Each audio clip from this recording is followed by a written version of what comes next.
Hi guys, Barbara Jennings here, and today I wanted to talk to you guys about expectations of a short sale.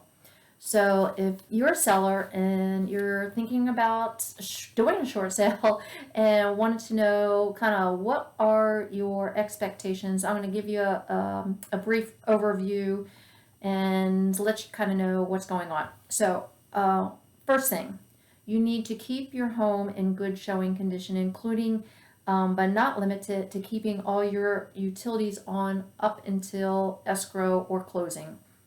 That is one, because we still want to maximize your home's value, even though the bank is going to pay the difference in that shortage. We still want to make sure that we're getting the best offer possible as close to market value so the bank accepts your short sale. If you don't personally live in that property and somebody else owns that property, somebody else is living in that property, like a tenant, we're going to get their authorization signed by the tenant to make sure that we're able to get into the property and make sure that they're in agreement with what's going on, because it's nothing worse than all of a sudden you've got a tenant in your property, because I know there's a lot of people out there that have investment properties and tenants don't pay, and then you don't have that extra income to pay, maybe due for the first month or second, but continued payments on that investment property starts to reflect on your financial capital that you already have. So we want to make sure that the tenants are in agreement and that they're letting people to show their house in on a timely thing. So we want that. We also want to make sure that all the realtors get in a timely fashion to show your property or show the property that the tenants are currently living in. Let's see, we're also asking seller to make sure that they are timely in updating financials. This is a process, and the seller expectations of what you need to know before you get into this. So once myself or the attorney and or the title company or whomever is handling the short sale paperwork end of it, if they ask you for something, it's because they need it, and most of the time they need it today, within 24 hours. So we're saying, hey, you guys are going to let us know that you're going to be in compliance and taking care of any paperwork and make it a priority. And then make sure that anything in the home, if it does not convey, that we make sure that we're putting a sign in the property when they see it, that or just remove it completely out of the home, and that we're making sure that the home is left in the same condition that it was when the offer was made. Standard, just like a regular sale. Short sale is no different.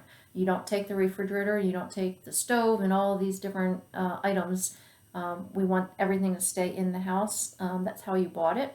And just because you've replaced something in the past, you still bought it with the stove and the dishwasher and the sink and all the fixtures in the property. So you put a fan in and you want to take that fan, replace it with a light of some sort. Just don't leave it hanging there with nothing. If for some reason you get any notifications in the mail from any of the lenders or anything else that's important in regards to foreclosure notice or anything, that you get that to us, the agent, and or the title company or attorney, whomever is handling the paperwork again on that sale of your short sale. And also that any emails and phone calls, that you respond back to those within the 24-hour period too, because sometimes we just need to know some additional information. And then we're also going to ask that the sellers notify us of any changes in the property status, but not limit to, if you vacate the home, you're going out of town, a change in the status of the tenants, and to also allow a BPO agent and or appraiser and or inspector with proper notice within 24 hours to inspect the property as needed, because the bank is going to ask for a valuation of your property, and that's either going to come from a local realtor and or the bank will ask for an appraiser.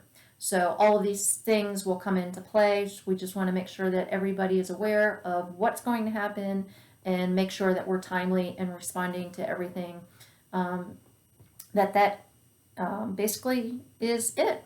Like I said, I've got a checklist. I've given you the majority of the seller expectations. When you work with me in a short sale, I will go over all of these items along with, other items that I have here, so you really understand what you're getting into and how to proceed and how we're going to communicate.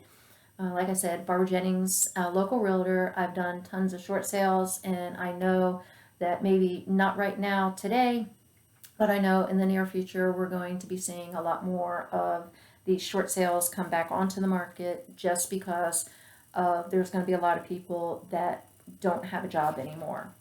So, in regards to a short sale versus a foreclosure, that'll be another video that I do to let you know the difference. But if you're not making payments and you're already behind, please do reach out. Let me help you. Again, Barbara Jennings and local realtor, and we'll talk to you next time. Bye now.